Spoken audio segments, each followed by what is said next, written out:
Zaburi sura ya 52 na mstari wa kwanza hadi wa 9. Kwa nini kujisifia uovu, ewe jabari? Wema wa Mungu upo siku zote. Ulimi wako watunga madhara kama wembe mkali, ewe mwenye hila. Umependa mabaya kuliko mema na uongo kuliko kusema kweli. Umependa maneno yote ya kupoteza watu, ewe ulimi wenye hila. Lakini Mungu atakuharibu hata milele, atakuondolea mbali, atakunyakua hemani mwako, atakung'oa katika nchi ya walio hai. Nao wenye haki wataona, wataingiwa na hofu na kumcheka. Kumbe, huyu ndiye mtu yule asiyemfanya Mungu kuwa nguvu zake. Aliutumainia wingi wa mali zake na kujifanya hodari kwa madhara yake. Bali mimi ni kama mzeituni umeao katika nyumba ya Mungu.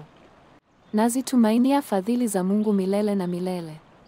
Nitakushukuru milele kwa maana umetenda, nitalingojea jina lako kwa kuwa ni jema, mbele ya wacha Mungu wako. Zaburi sura ya 52 na mstari wa kwanza hadi wa 9.